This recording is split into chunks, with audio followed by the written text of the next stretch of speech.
రీసెంట్‌గా 'కూలీ' సినిమాకెళ్ళాను మామ. సినిమా ఎలా ఉంది? 'రజనీ' మామ ఎలా చేశారు? ఏంటి కథ అనేది ఈ రివ్యూలో అయితే చూద్దాం. ఇక లాగ్ చేయకుండా స్టోరీ లైన్ ఏంటంటే, దేవ అలియాస్ రజనీకాంత్ తన టీమ్‌తో అజ్ఞాతంలో బ్రతుకుతూ ఉంటాడు. దేవ ప్రాణ స్నేహితుడు రాజశేఖర్ అలియాస్ సత్యరాజ్ చనిపోతాడు. అయితే రాజశేఖర్‌ది సహజ మరణం కాదని హత్య అని దేవ కనిపెడతాడు. ఇంతకీ రాజశేఖర్‌ను హత్య చేసింది ఎవరు? అతన్ని పట్టుకోవడానికి దేవ ఏం చేశాడు? ఈ మధ్యలో సైమన్ అలియాస్ నాగార్జున పాత్ర ఏమిటి? సైమన్ చేసే బిజినెస్ ఏంటి? ఆ బిజినెస్‌ను దేవ ఎలా అరికట్టాడు?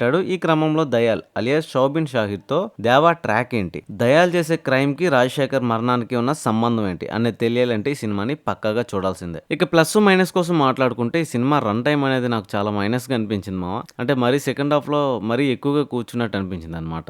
దాన్ని అంతేకాకుండా అక్కడక్కడ కొన్ని సీన్లు నాకు లాగీగా అనిపించాయి. అంటే మరీ స్లోగా సాగుతున్నట్టు. అంతేకాకుండా ఆడియన్ కూడా ఆ సీన్ లోకి ఇన్వాల్వ్ అవ్వలేడేమో అని అనిపించింది నాకైతే. ఇక ప్లస్ పాయింట్స్ గురించి మాట్లాడుకుంటే మామ, రజనీకాంత్ గారి రోల్ కి తగ్గట్టుగానే నాగార్జున గారి రోల్ కూడా డిజైన్ చేయడం చాలా బాగా నచ్చింది నాకైతే. ఇద్దరు యాక్టింగ్ కూడా పోటాపోటీగా ఉందని అనిపించింది. రజనీ మామ ఎంట్రీ అండ్ ఎలివేషన్ షాట్స్ అయితే నెక్స్ట్ లెవెల్ అని చెప్పాలి మామ.